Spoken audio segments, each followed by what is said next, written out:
السلام علیکم ورحمۃ اللہ وبرکاتہ. بسم اللہ الرحمن الرحیم. الحدیث الثلاثون. وعن عمران ان عثمان رضی اللہ عنہ دعا بوضوء فغسل كفيه 3 مرات ثم مضمض واستنشق واستنثر ثم غسل وجهه 3 مرات ثم غسل يده اليمنى إلى المرفق 3 مرات ثم اليسرى مثل ذلك ثم مسح برأسه ثم غسل رجله اليمنى إلى الكعبين 3 مرات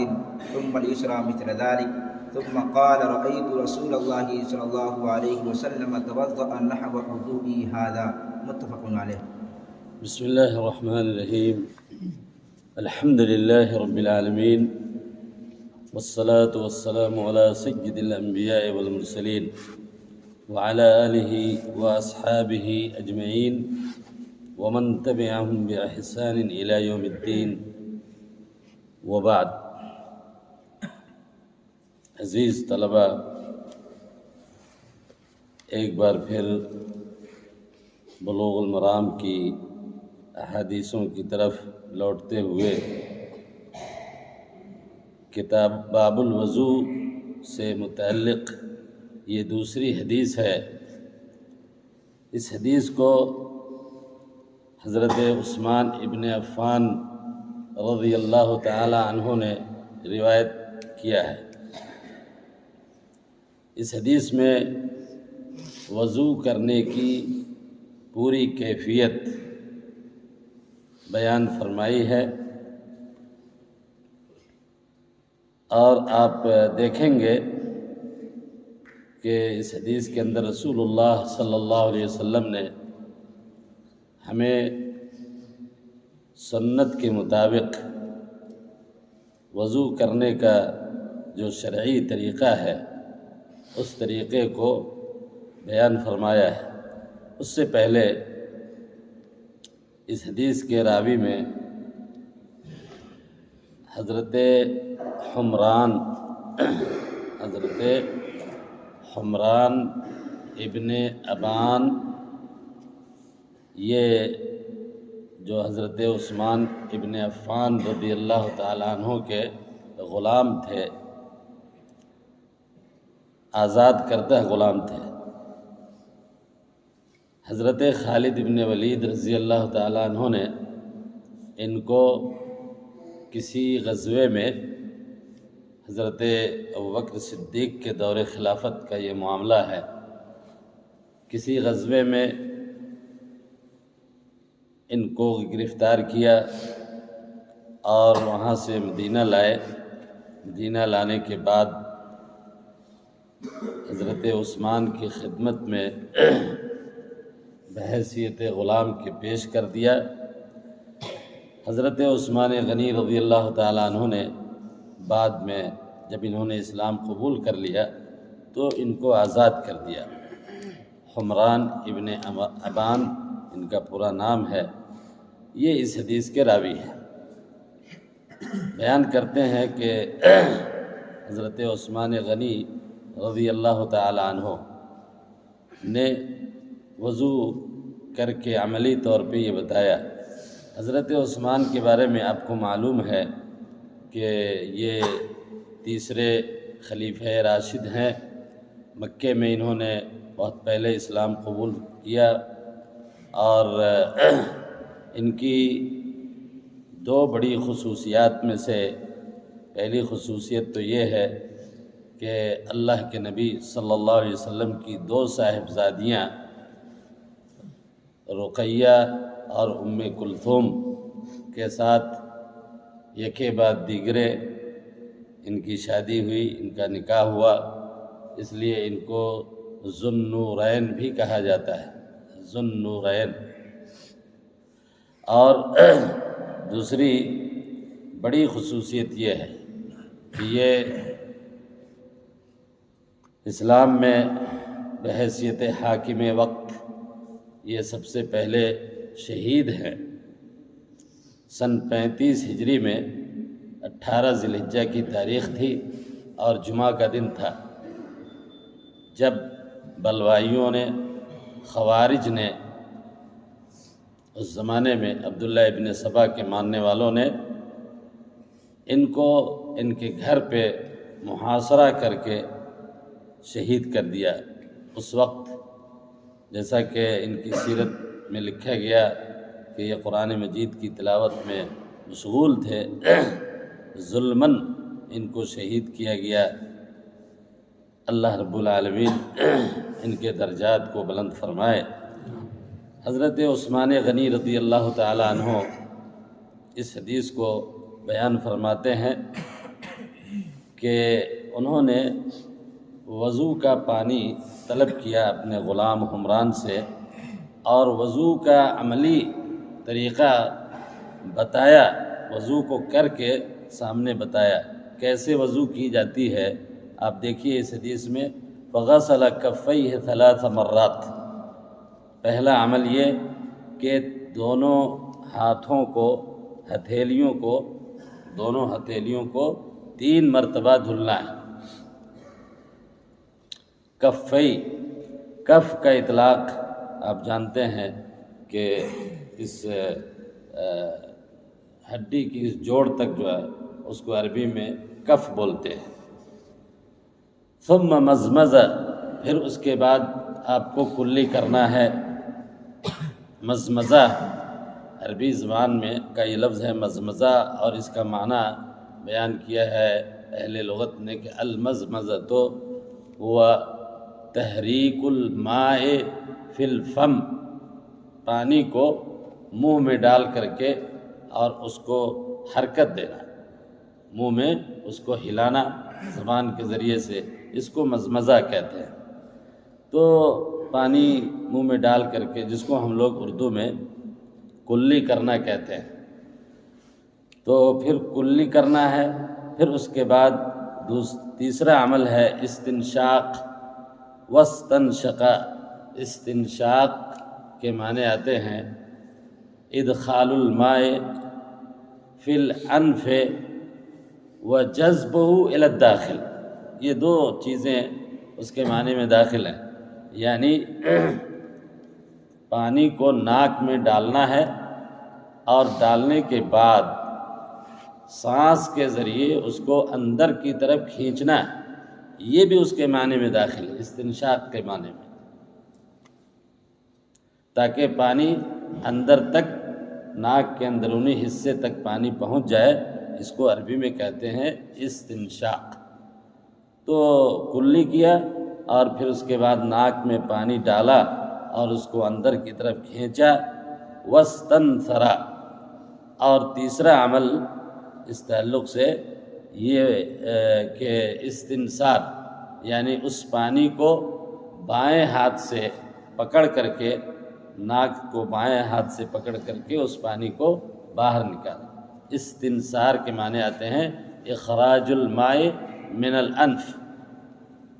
ناک سے پانی کو نکالنا۔ تو وضو کے اندر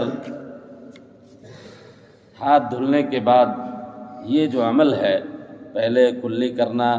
پھر اس کے بعد ناک میں پانی ڈالنا، اور پھر اس کے بعد اس پانی کو نکالنا، پھینکنا، یہ تینوں چیزیں اس حدیث میں مذکور ہیں لیکن مطلق ہیں۔ یعنی مطلق کا مطلب یہ کہ اس میں تعداد کی قید نہیں بیان کی گئی ہے، جیسے ہتھیلی کو دھلنے کے تعلق سے کہا کہ 3 مرات، تو مزمزہ واستنشقا واستنثرا، اس عمل کو اس حدیث میں مطلق بیان کیا گیا ہے، تعداد اس کی نہیں بیان کی گئی ہے۔ لیکن جیسا کہ معلوم ہے کہ الحدیث یفسر بعضہ بعضا، ہے نا، دوسری حدیث، صحیح حدیث میں حضرت علی رضی اللہ تعالیٰ عنہ کی ایک حدیث ہے، اس میں یہ صراحت موجود ہے کہ وہ فعل ذلك 3، کہ رسول اللہ صلی اللہ علیہ وسلم نے اس کام کو 3 بار کیا۔ تو اس لیے اس حدیث کی روشنی میں اس حدیث کے اطلاق کی تقیید کی جائے گی اور بیان کیا جائے گا، اور یہ سمجھا جائے گا کہ یہ عمل 3 بار مطلوب ہے، کلی کرنا، ناک میں پانی ڈالنا اور پھر پانی کو ناک سے نکالنا۔ ثم غسل وجهه 3 مرات، اس کے بعد پھر 3 مرتبہ چہرے کو دھلنا ہے، پھر اس کے بعد ثم غسل یدہ الیمنی الی المرفق 3 مرات، اور اس کے بعد داہنے ہاتھ کو، پہلے داہنے ہاتھ کو کہنیوں تک 3 بار دھلنا ہے۔ الی المرفق، مرفق کہتے ہیں اس حصے کو، اس ہڈی کو جو ہاتھ کے ہتھیلی، ہاتھ کے بازو سے ملا ہوا ہے، اس کو عربی میں مرفق کہتے ہیں۔ تو وہاں تک پانی سے دھلنا ہے، لیکن یہ واضح رہے کہ دھلنے میں مرفق یعنی وہ حصہ جو ہڈی نکلی ہوئی ہے وہ حصہ دھلنے میں داخل ہے۔ اس لیے کہ علماء نے اس بات کی صراحت کی ہے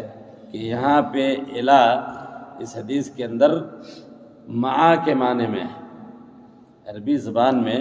الا 2 معنی کے لیے آتا ہے۔ پہلا الا للغایہ او لبیان انتہاء الغایہ، کسی چیز کے حد کو بیان کرنے کے لیے آتا ہے، اور دوسرا معنی الا کا آتا ہے مع کے معنی میں۔ لیکن احادیث سے اس بات کی شرح ہو جاتی ہے یا اس بات کی وضاحت ہو جاتی ہے کہ یہاں پہ الا سے مراد مع ہے، تو مفہوم یہ ہوا کہ ہاتھ کو، داہنے ہاتھ کو کہنیوں کے ساتھ دھلنا ہے، دھلنے میں اس کو شامل کرنا ہے۔ ثم الیسری مثل ذلک، پھر اس کے بعد بائیں ہاتھ کو اسی طریقے سے 3 مرتبہ دھلنا ہے۔ ثم مسح برأسہ، پھر اس کے بعد سر کا مسح کرنا ہے۔ یہ عمل مسح راس، اس کو بھی مطلق بیان کیا گیا اس حدیث میں، جبکہ بعض حدیثوں میں اس میں بھی تعداد کا ذکر ہے، یعنی ثم مسح براسہ 3 3 بار سر کا مسح کرنا ہے، اور ایک بار بھی صراحت کے ساتھ موجود ہے، حضرت علی کی روایت ہے مسح براسہ مرۃ واحدۃ، ایک بار آپ نے سر کا مسح فرمایا۔ اور یہی حدیث سند کے اعتبار سے اور علماء کے اقوال کی روشنی میں یہ راجح ہے کہ سر کا ایک بار مسح کیا جائے گا۔ یہ لفظ جو یہاں پہ مذکور ہے اس حدیث میں مسح براسہ، عربی قاعدے کے اعتبار سے مسح کا لفظ یہ متعدی ہے بالباء و بدون الباء، با کے ساتھ بھی اور بغیر با کے بھی۔ قرآن مجید میں اللہ رب العالمین نے آیت وضو میں با کے ذریعے اس کا استعمال کیا ہے، وَامْسَحُوا بِرُؤُوسِكُمْ، اور حدیث میں بھی مسح برأسہ استعمال ہوا ہے۔ اگر اس کو مسح رأسہ اگر کہیں گے تو معنی مکمل ہے اس کا، اس میں کوئی معنی میں کوئی کمی نہیں ہوگی، لیکن علماء نے لکھا ہے کہ با یہاں پہ جو لایا گیا ہے یا قرآن مجید کے اندر جو با ہے اس کا ایک خاص مفہوم ہے اور ایک خاص مقصد کے لیے اللہ رب العالمین نے اس کو بیان کیا ہے، اور وہ یہ کہ مسح کا اطلاق،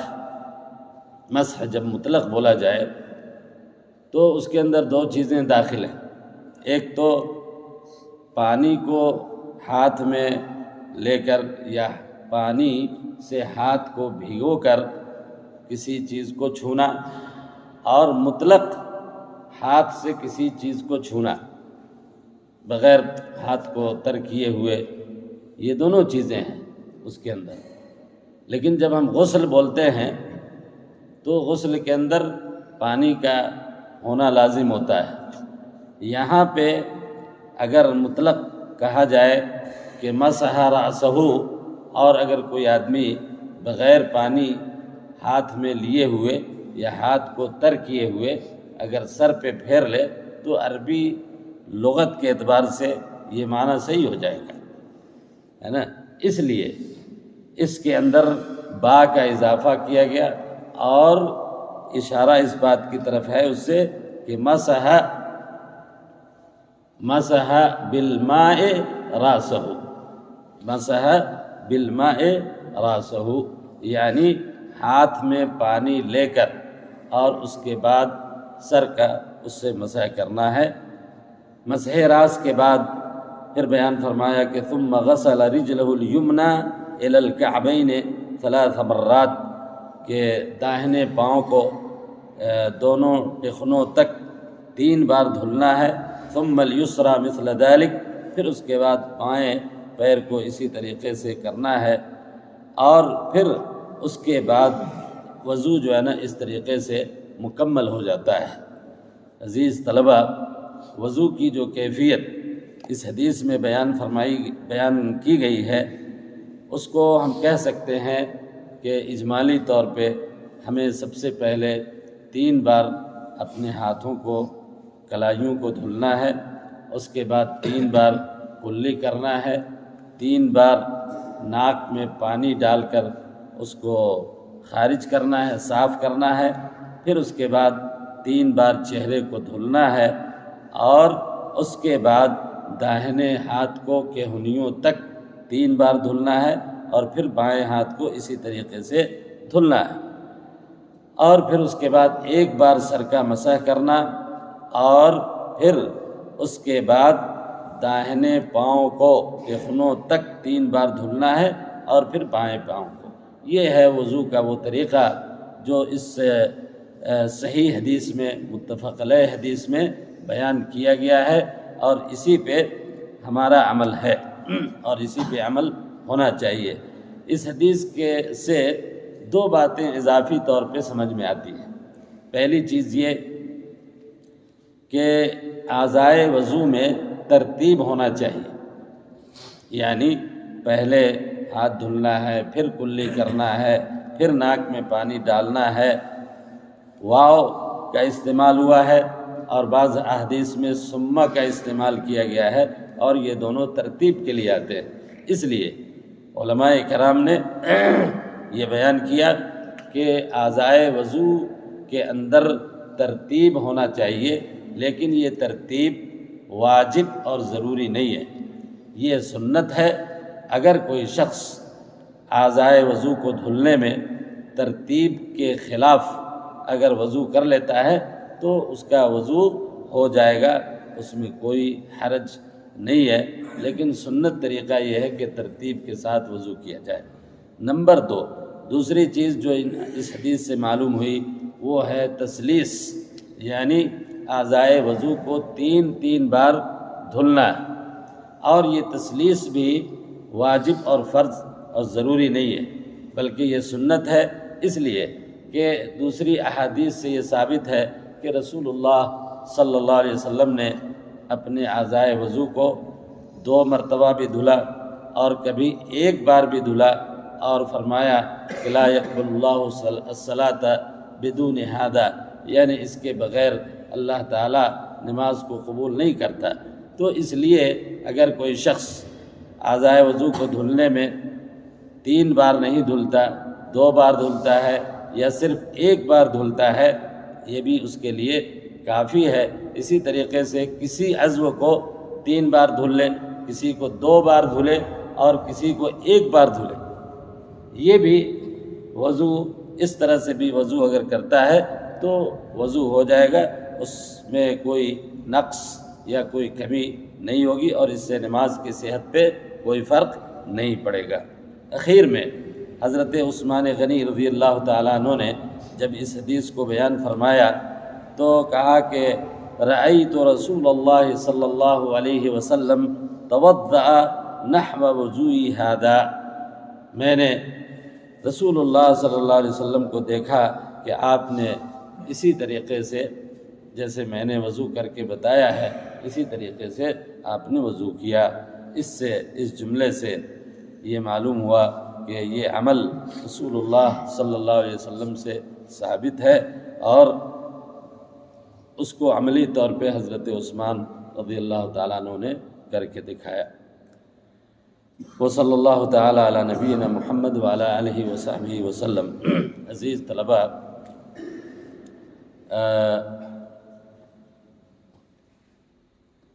انشاءاللہ دروس کا یہ سلسلہ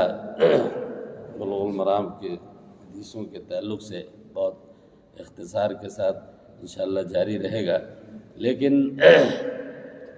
ہمارے بہت سارے طلباء نے اور بعض کلاس کے مجموعی طور پہ طلباء نے کافی پہلے سے یہ مطالبہ جاری رکھا ہوا ہے اور شدت کے ساتھ کہ کچھ سوالات ہیں ان کے